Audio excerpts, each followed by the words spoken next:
تباہ. 300 ارب روپے سے زیادہ کا بجٹ, لیکن آپ پورے سندھ کے تعلیم کے حالات کو دیکھ لیجئے, آپ کو پتہ چل جائے گا کہ یہاں پر, اور اس کی تفصیل میں نے آپ کو پچھلی پریس کانفرنس میں بھی دی تھی, کہ کس طرح اسکولوں کا حال ہے, کالجوں کا حال ہے. یونیورسٹیوں کو پیسے نہیں دے رہے, گرانٹ نہیں دے رہے, جس کے نتیجے میں بحران پیدا ہوا ہے.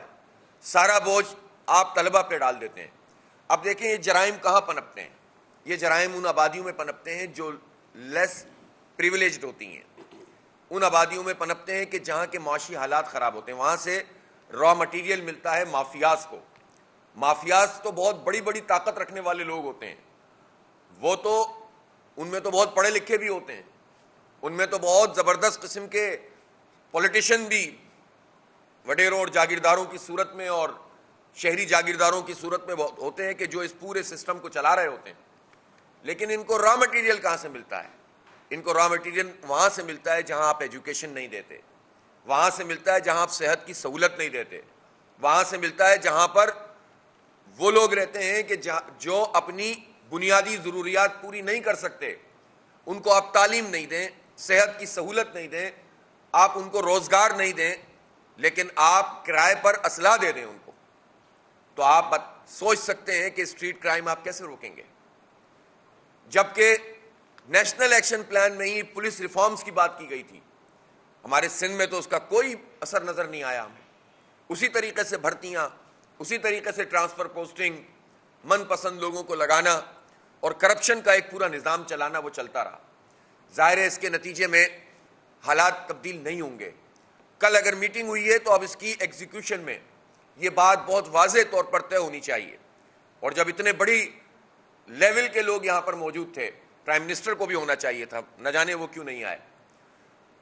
اب اس بار تو فوری طور پر یہ طے ہو جانا چاہیے تھا, اور ایک ایسی چیز طے ہو جائے کہ پھر اس کی کنٹینیوشن ہو, کہ بھئی سسٹم پہ ہاتھ ڈلے گا تو بہت سارے جرائم رکیں گے, کرپشن رکے گی. یہ بات طے ہو اور دیکھا جائے کہ اگر ریونیو جنریٹ ہو رہا ہے پورے صوبہ سندھ کا, اس ریونیو کا 99% کراچی سے جمع ہو رہا ہے, تو کراچی پہ لگ کتنا رہا ہے؟ کراچی سندھ کا کیپٹل ہے, پاکستان کی معیشت چلاتا ہے, اور کراچی اپنے اندر یہ حوصلہ بھی رکھتا ہے اور کرنا بھی چاہیے کہ وہ پورے سندھ کی ضروریات کا خیال رکھے, اور رکھنا چاہیے. لیکن جس کو خیال رکھنا ہے اسی کا خیال نہ رکھا جائے, اسی کے لوگوں کو ملازمتیں نہ دی جائیں, اسی شہر کے رہنے والے پرماننٹ ریزیڈنٹ چاہے وہ کوئی زبان بولتے ہوں, ان کو پولیس میں مقام نہ ملتا ہو, ان کو مختلف محکموں میں مقام نہ ملتا ہو.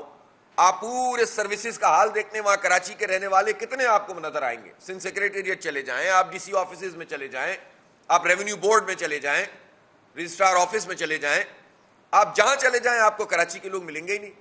تو جب آپ کراچی کے لوگوں کو روزگار نہیں دیں گے, جب آپ کراچی کے لوگوں کو اعلیٰ عہدوں پر تعینات نہیں کریں گے, جب آپ کراچی کے نوجوانوں کے لیے تعلیم کے دروازے بند کریں گے. اس وقت آئی ٹی ایجوکیشن کتنی مہنگی ہے. سرکاری سطح پر بھی جو ڈگری پروگرام ہے اس میں پر سیمسٹر منیمم 1.25 لاکھ روپے آپ کی جو ہے وہ فیس ہے, اور سرکار میں ہی یہ 2 لاکھ 3 لاکھ اور 4 لاکھ روپے. امیر جماعت اسلامی کراچی حافظ نعیم الرحمان اس وقت نیوز کانفرنس کر رہے تھے.